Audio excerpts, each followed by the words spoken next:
This football season, impress your friends by throwing an awesome tailgate. Here to help you out is Chef Jody Denton at the Frito-Lay Flavor Kitchen to tell us all about tailgating. Hi, Chef Jody. Thanks for joining us. How's everything going? Great. Now tell us, what are your favorite tailgating tips? Well, the first thing you have to remember is that you need to have fun. This is about fun. This is a party that you're getting ready for. And you're celebrating. What are you celebrating? You're celebrating your team. And what does team stand for? T stands for travel ready. Have everything easy to transport. Have big coolers. Put everything in disposable bags so you don't have a bunch of cleanup. Make sure that you are ready for the road.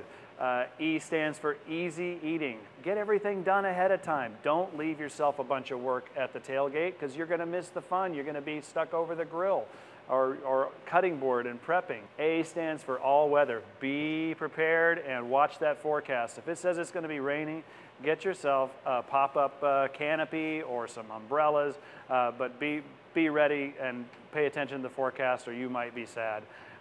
M is make a checklist. We have a great one that we're making available to you that we've put together that has just about everything you could think of. But the more organized you are ahead of time, the happier you're going to be on game day because you're going to have time to enjoy the party and celebrate. Those are wonderful tips. Now, along with those tips, a bunch of our readers have sent in questions, so I'm going to be asking you, what method do you use to grill vegetables? Oh, well, you know, grilling vegetables is actually one of my favorite things to do at home, backyard barbecue. My family loves it. Everybody I've ever had over loves it, and I do it very simply. Sometimes it's just brushed with a little olive oil, salt and pepper on the grill, done. Sometimes I might get a little bit more adventuresome, put a little balsamic vinegar, olive oil and thyme, but I never get too elaborate, and I just make sure that I grill the vegetables, put them on a platter, warm them up at the last minute in the oven so that you don't have to worry about the timing too much, and everybody's going to enjoy it. And then you can do a lot of things with those grilled vegetables. You can make little sliders out of them. You can put them on sticks and make brochettes. You can do a lot of different things with grilled vegetables. Great. And when grilling hamburgers, is there a better meat to purchase so they don't fall apart? I've had that problem a couple of times. Well, I definitely think that if you're going for a leaner burger, you're looking for 80-15 meat.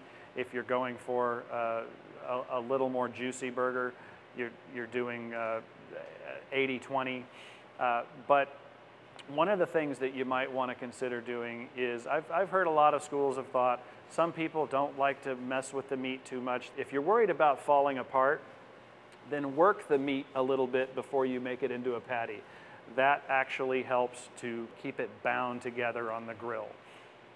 I think that's what you're looking for. You don't want it falling apart on the grill. Perfect. And when it comes to different types of recipes for dips, do you have any recipes that don't require refrigeration?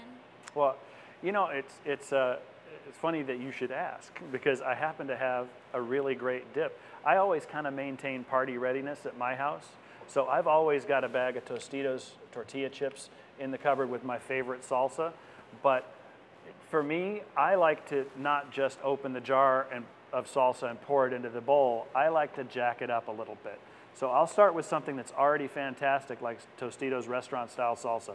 And then I'll blend some fresh ingredients like tomatoes, onions, cilantro, jalapeno, little lime juice. You could add some avocado, you could put mango, you could grill some pineapple. You can do anything you want, but then you have something that's kind of customized for your party. And that's what it's all about. It's a party. That sounds delicious. I never thought about making a salsa that's already pre-made into something else. Well, making a fresh salsa, that's kind of time consuming. And you want to kind of minimize the labor that you're going to put into this, but you still want to have a great product at the end. Awesome. And a few more questions. First off, how do I keep meat from sticking on the grill? And something very different, what are some dishes I can make for my vegetarian friends? Okay, well, there are two main things to meat sticking on the grill. Well, three actually.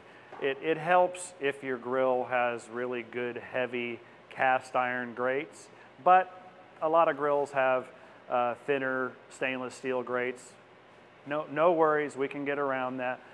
Make sure that once your grill is hot, give it a fresh brushing with a wire brush. Make sure that that grill is clean. And then oil the grill with an oily rag and let that kind of burn on a little bit. That gives it a little bit of a protective coating between the metal and the meat and helps it to not stick. Then maybe a little bit of oil on the meat, not so much with burgers, but the biggest problem that people have that has their meat sticking is they just can't resist the temptation to turn it too soon. And they're worried that it's going to burn. The first time you put it on there, you need to leave it for a good 4 or 5 minutes.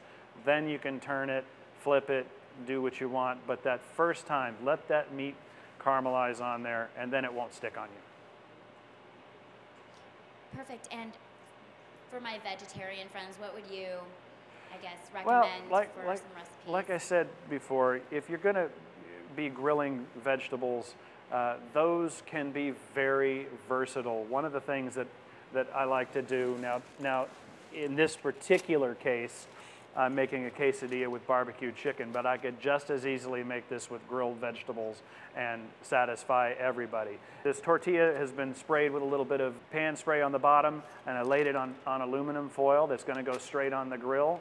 And I've got my cheese and my chicken or grilled vegetables, a little bit of onions, a little bit of green onions, throw it on the grill until the cheese melts and the bottom of the tortilla gets a little golden brown. And then you can serve this with some chips on the side once I fold it over and cut it. But what I like to do is put a little bit of Ruffles, and in this one I've got barbecue chicken. I'm going to do Ruffles Smokehouse Barbecue because Ruffles is definitely an important part of the party. It is based on flavors that guys love.